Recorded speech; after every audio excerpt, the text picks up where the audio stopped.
if I can ask you a question, because you've gone through a hell of a lot in your life, healing and everything. PTSD. How do you, come out? Do you have any 3 tips about PTSD and how to overcome that? Yeah, so PTSD is post-traumatic stress disorder. And so it can come about a number of ways. Chronic stress can put people into post-traumatic stress disorder.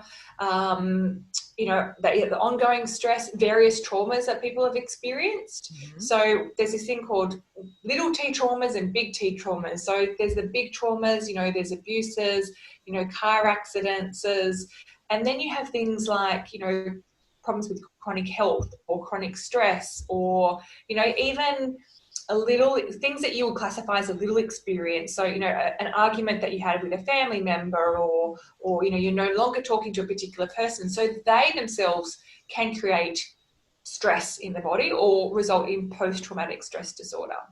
Yeah. And so trauma gets stored in the body and in the nervous system and in organs and tissues.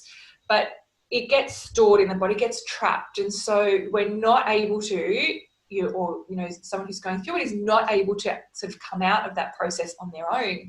So even though they might try different things, then it can be really challenging. So my 3 tips in relation to someone going through, trauma or stress, anxiety, overwhelm is, number 1 is to not judge. Mm-hmm. Not judge where you're at and what you're experiencing, because ultimately when you have symptoms of like stress, anxiety, overwhelm, it's the body doing the best they can to help and support you, but it's saying, hey, there's something not right here, and it actually wants your help. But obviously, we often don't know how to help the body. And so number 1 is to not judge, because when you judge, it goes into that cycle, and that cycle gets bigger and bigger. So, and you can get stuck in that thought process. Number 2 would really be to seek out help and support, and professional help and support. So not to be and remain stuck in what you're going through and thinking that there's no way out. So if you've worked with different practitioners that haven't resonated with you, then find another practitioner, or find another practitioner that has a different modality that they might be able to help and support you with. So a lot of people sort of see the same practitioners in the same modalities, and some people are sort of stuck, and I've been stuck in this process and these thoughts and this trauma for so long and I can't get out of it. So there are different ways and methods. So one of my favorite tools and techniques, and I guess this comes through to step 3 in terms of empowering yourself with your own tool and technique, is look into something called EFT, which is emotional freedom techniques, which is also known as tapping. So literally, you're tapping on different parts of the body, which are different acupuncture points and different meridians of the body.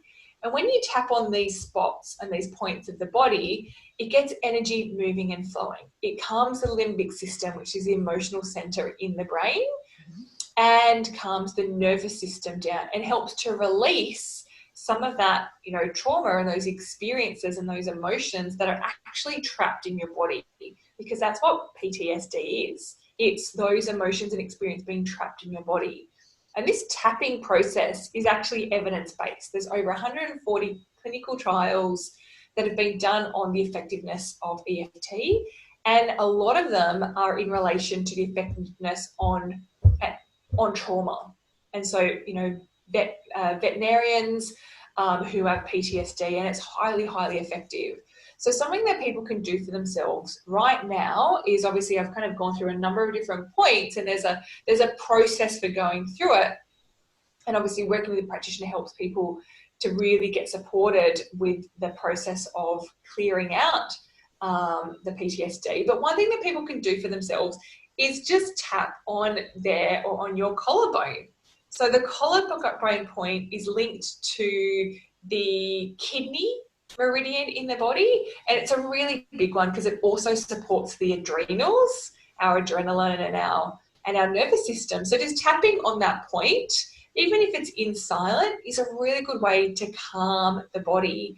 and also create safety within the body.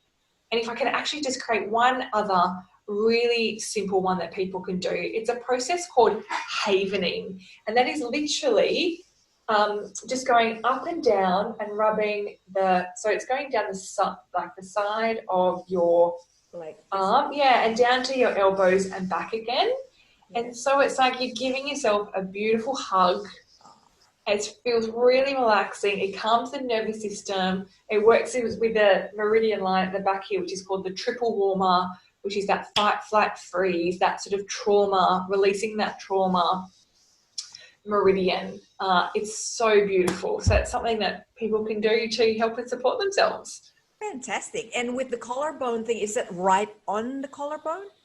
So where your collarbone is, go down about an inch and then out to the side, and you'll find some soft squidgy bits. There. Yeah, beautiful. That's a perfect spot. Just where you've got some soft squidgy bits, and just tap on that. You can tap one-handed, or you can tap with both hands.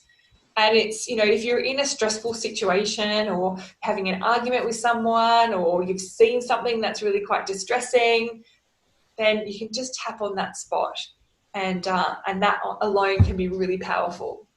That's great. Thank you very much. Because PTSD, typically people relate to, war. After war, people get a lot of trauma, but not necessarily just that situation. It can be so many things. Yeah, absolutely. And, with what's happening at the moment and what people are going through, with loss of jobs, with, COVID and potential illness, and, these scenes and things that we're seeing locally and across the globe, that itself is enough to put someone into a trauma state, because they're seeing all of this, and they're ultimately trauma state is the body's not able to process the information and it gets stuck.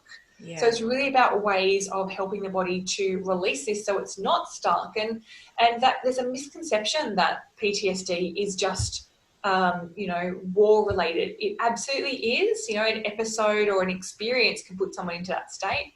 But there's other ways and reasons for people getting into that state as well. But there is hope, just like there's, hope for people who have stress, anxiety, and overwhelm. And, you help people with relaxation. So... And there's evidence to support a lot of these tools and ways about things.